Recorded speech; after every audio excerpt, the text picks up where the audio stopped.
एक मिनिट एकदा प्लीज लक्ष द्या, एकदा जोरदार करा. माझं नाव अश्विनी विराज आहे आणि मी स्पॉन्टेनियस कविता लिहिते. काहीतरी झालं किंवा काहीतरी वाटलं की लगेच माझ्या हातातून कविता निघतात. थोडं माहीत झालं. मी स्पॉन्टेनियस कविता लिहिते. काही झालं तर लगेच कविता हातातून सुटतात. मग काही दिवसापूर्वी मी कर्णाची स्टोरी वाचत होते, मृत्युंजय. मग मृत्युंजय असं ती कर्णाची स्टोरी होती.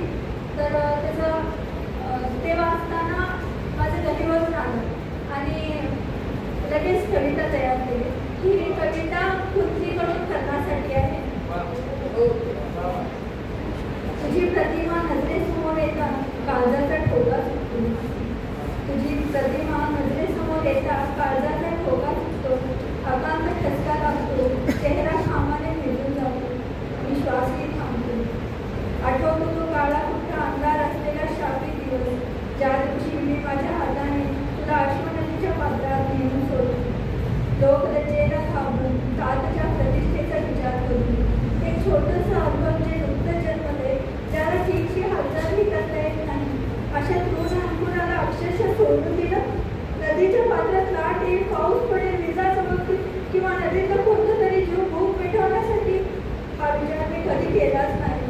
कसली आई रे बाळ, बाळ कर.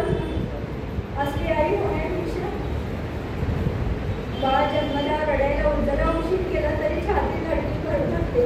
मी तर तुला जलाशयामध्ये सोडून दिलं आयुष्यभर लढण्यासाठी.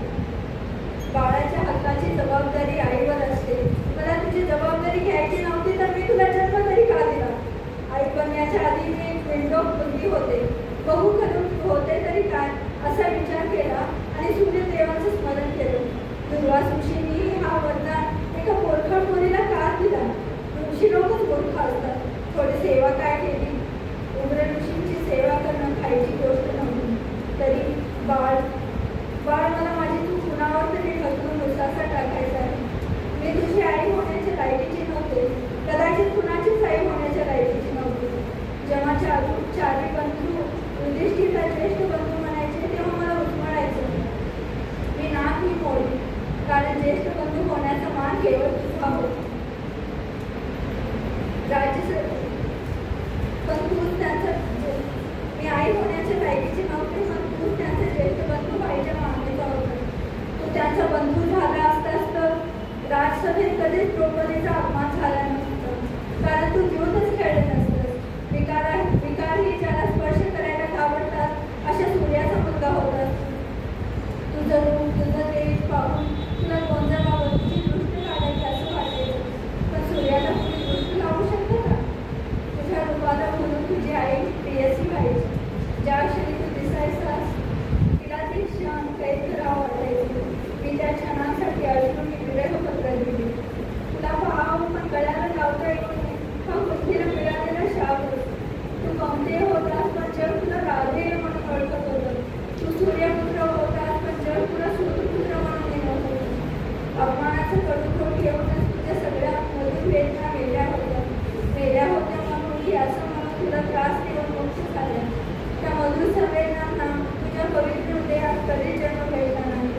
प्रत्येक मुलाची कहाणी त्याची आई लिहिते. मी तुझी अशी कहाणी अजिबात लिहिली नसते बाळ. तुझी कहाणी लिहिण्याचा हक्क मी नियतीला देऊन सगळ्यात मोठं पाप केलं. जर तुझा एवढा मोठा अपमान झाला नसता तर दुर्योधनाला तू कधीच मिळाला नसतास आणि तू दुर्योधनाला मिळाला नसतास तर महाभारत लढण्याची हिंमत त्यांच्यात आलीच नसती. प्रथम पांडवाला खाऊन सगळ्यांनी पळ काढली असती.